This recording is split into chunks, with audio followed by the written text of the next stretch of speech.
Chapter 3, The Corporate Communities Haradjaon. One land controlling group. Although the internal boundaries between the territorial communities with the tribal areas are not usually sharply divided, the village groups, both large and small, are nevertheless as a rule also situated in relation to each other and are so distinct from each other that each kinship group lives in its own corner of the tribal area, within which there are no other villages other than possibly a huta of the Boru Hatopan, the common Boru.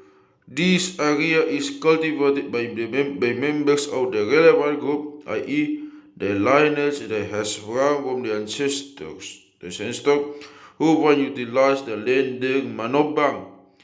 But it cannot always be said of every complex that it has the character of a well-defined independent territory which cannot be used by people living outside it. Even near kinsmen to found new villages to construct irrigation works or to open up new land for cultivation without the consent of the chiefs of the villages concerned. This does apply as a general rule to the lowest of them, the smallest grouping consisting of a small number of villages.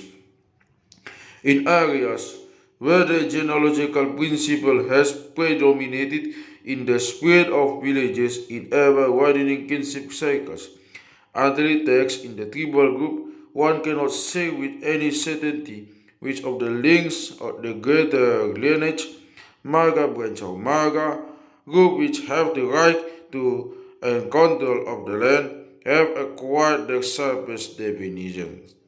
The lower is always within a higher, and there is always some irregularity in the location of the villages.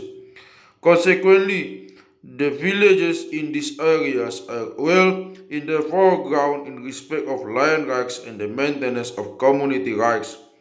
The higher links are only clearly divided in areas where non-related marga meet each other.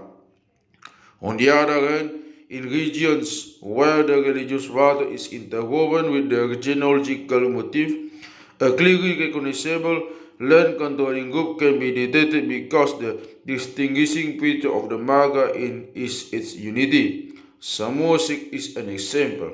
Most of the views there are built up of fragments of marga branches, each having its own gola talian.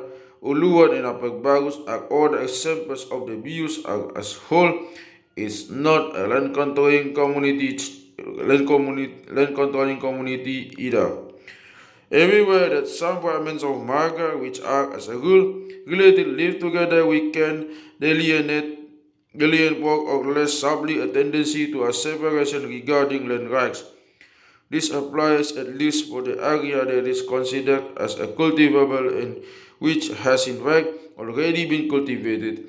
In the few large forest areas, such as the mountain barrier that separates Uluan from the east coast, in the Huta Hagadung forest southward of Mount Pusubuit and the Dolok South complex, the right to them is in the hands of the entire tribal groups.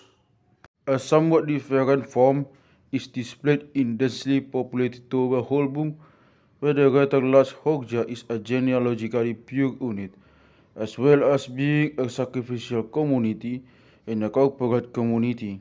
It is true that related Hogja lie beside it, but not always in such a way that the nearest kinsmen are also the closest neighbors. In Toba Holbung, the large fragments of the marga of the Pohan tribal group have become Hogja and have spread like spots over the entire ancestral area without uniting into abuse. The result is that they form the most distinct communities and the most distinctly defined land controlling groups. The question of land rights must be considered in the context of the many local divergences, usages, and special arrangements that give the Toba County its rich variety of land laws, which are slightly confusing to the outsider. But nevertheless, the Batak is always able to say that the land belongs to the marga do napunatano, a principle he rightly accepts as a basic one in his customary land law.